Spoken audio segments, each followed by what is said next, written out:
Cuando vemos al Dios inmenso al cual le servimos, entonces algunas cosas que hemos entendido cambian de foco y entran a una relevancia mucho más correcta de lo que entonces nosotros debemos entender como Dios. Si vemos al Dios inmenso al cual le servimos, entonces a veces nuestras actuaciones, limitadas por eso, deben ser correctas hacia la santidad del Dios que le servimos. Porque una cosa vital que debemos entender es que el Dios al cual le servimos es santo, es plenamente santo, es totalmente santo. De hecho, todos sus atributos están cubiertos por su santidad. Y Dios no se puede negar a sí mismo, así que todo lo que Él hace, lo hace en su santidad. Y Él de esa santidad ha querido que el hombre tomase para que viva en la santidad que Él ha designado para que el hombre viva. Qué lamentable es que el día de hoy muchas personas, no entendiendo al Dios inmenso que tenemos, no entendiendo a ese Dios, vivan como le da la gana.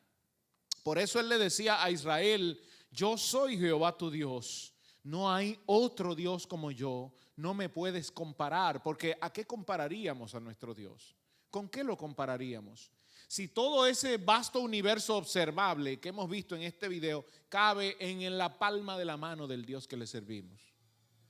Entonces, si el universo observable cabe en la palma de la mano del Dios que le servimos, ¿cómo nos veríamos nosotros en ese universo? La verdad es que menos que una pizca atómica de polvo, menos que esto. Sin embargo, Dios nos ha tomado y nos ha incrustado en su propósito. Ese Dios inmenso, el cual no se puede medir, el cual no se puede calcular, el cual no se puede ni siquiera uno imaginar. Ese Dios inmenso ha diseñado un propósito, ha hecho un propósito y nos ha tomado a nosotros y nos ha incrustado en ese propósito, para que hagamos conforme al propósito que Él diseñó. ¿Qué pasaría si tú no fueras incrustado en el propósito?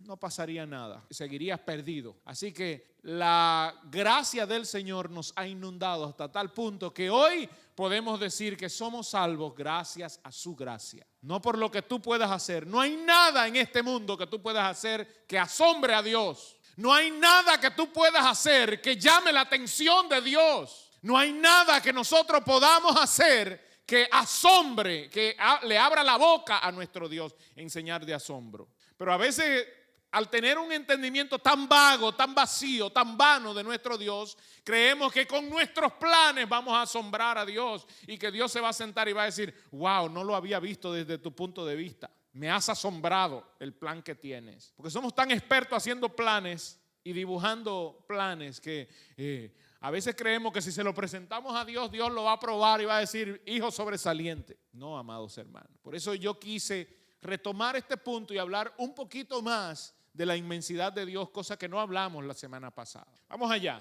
Hay 5 afirmaciones en la ciencia que hace que la ciencia sea ciencia. Yo le decía a los jóvenes en el retiro, hay cosas que la ciencia no puede probar en temas de la fe. Por eso la fe y la ciencia no irán de la mano en este aspecto. Porque la ciencia no puede probar temas de la fe. Pero eso no quiere decir que la fe no sea real y verdadera. Lo que pasa es que para probar la fe real y verdadera tiene que ser mediante otros métodos que no son la ciencia. Por ejemplo, el método legal. Los asuntos de fe se prueban con método legal, no con método científico, amado. Porque para que el método científico pueda ser aplicado, tiene que ser repetido. ¿Y cuántas veces murió Cristo? Una sola vez. Por lo tanto, el método científico no puede ser aplicado a la muerte y a la resurrección de Cristo porque nunca más se ha repetido. Para eso se necesita entonces el método legal. Y el método legal se basa en testimonios, se basa en lo que otros vieron, se basa en los escritos que hay acerca de eso. Y que todos los testimonios sean valederos y sean gráficos. De eso se basa el método legal.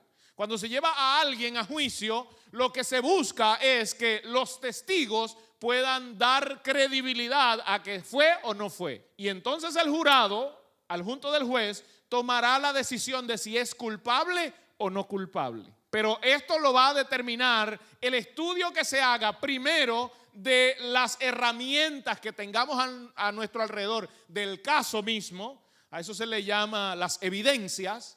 Y número 2, de los testigos, los testimonios. Realmente con el método científico no podemos probar ni la existencia de Dios, ni la muerte y resurrección de Cristo, ni siquiera que David mató a Goliat.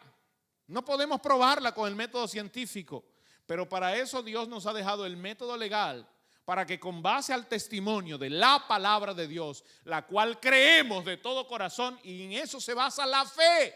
La fe es creer que lo que está en la palabra de Dios es verdadero y que es aceptado por nosotros, aunque el mundo diga lo contrario. Hoy se le ha dado una perspectiva a la fe totalmente diferente, porque la perspectiva que se le ha dado es basada únicamente en los milagros, amados. Es decir, tu fe será grande o pequeña dependiendo si en la oración el milagro sucede. Y si no sucede, ¿qué? ¿Tu fe fue pequeña?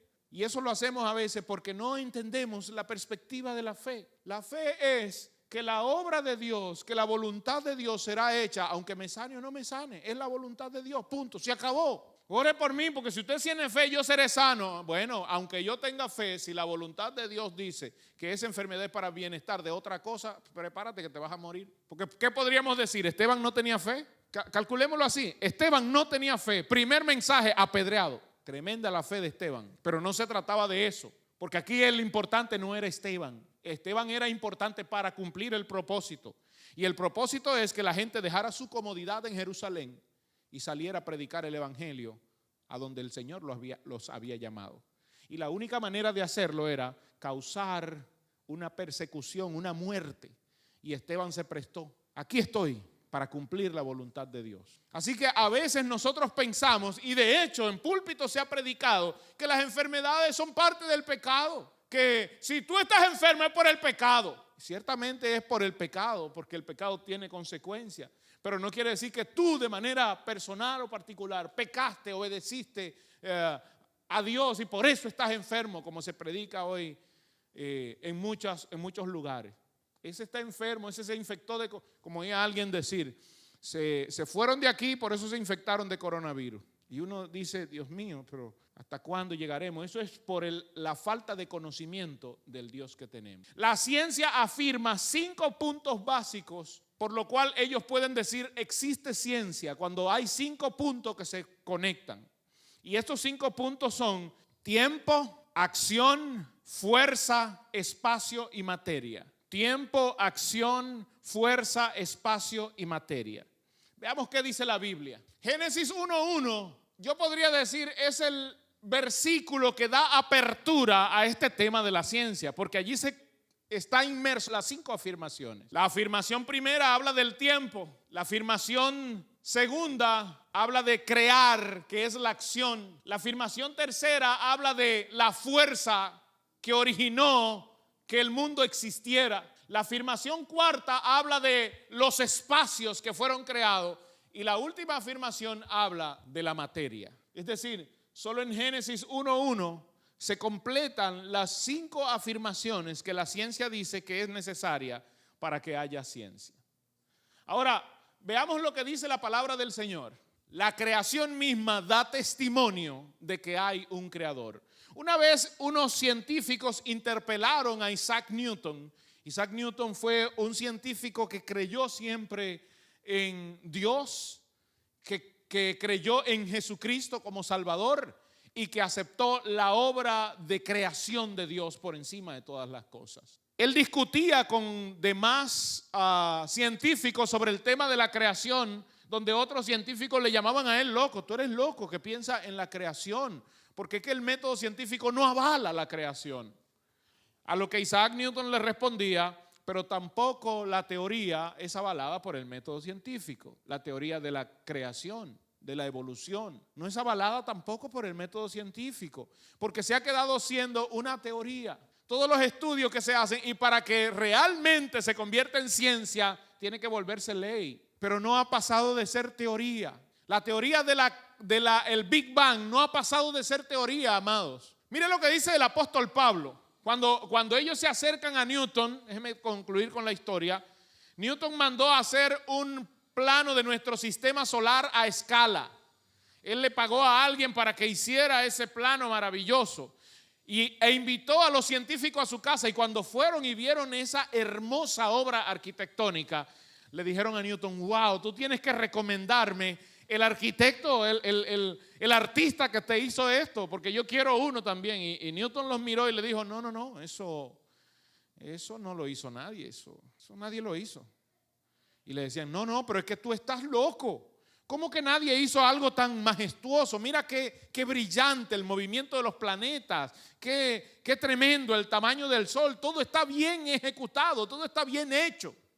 Y Newton otra vez le dijo: no, es que no lo hizo nadie. Entonces le decían: tú estás loco. Y Newton le refutó diciendo: ustedes son los locos. Porque si esto, que es solo un plano a escala, tiene un creador, cuánto más el diseño original del universo. Si algo que es una copia de la realidad sí tiene un creador, cuánto más la realidad, amado. El apóstol Pablo dice: porque las cosas invisibles de Él, su eterno poder y deidad, se hacen claramente visibles desde la creación del mundo. ¿Qué es lo que Pablo está diciendo? Que ninguno de los hombres de esta tierra tiene excusa de decir que Dios no es real. Porque Dios, su invisibilidad, su poder se ha hecho manifiesta en la creación, en las cosas que vemos creadas, en las plantas, al ver una planta, al ver un niño, al ver los animales, al ver los colores de las aves. ¿Cómo decir que no hay un creador? Hay que ser necio para negar esa realidad, amado. La teoría de la explosión del Big Bang es la única explosión que causó un orden. Es decir, cualquier cosa que usted explote causa un desorden. La única explosión que causó un orden fue el Big Bang. Es como que usted agarre y eche en una lata, eche varias pinturas de diferentes colores, la mueva bien fuerte, duro, y luego la estalle en la pared, y entonces se dibuje de manera magistral el rostro de Luis Meléndez. ¿Usted cree que eso podrá ser? ¿Cuántas veces hay que estrellar la lata contra la pared para que aparezca el dibujo de Luis Meléndez? Así mismo es la teoría del Big Bang, expresada desde ese punto. Colosenses 1:16 dice: porque en Él, y aquí está hablando en Cristo, y quiero que usted y yo nos centremos ahora en esto. En Cristo fueron creadas todas las cosas, dice.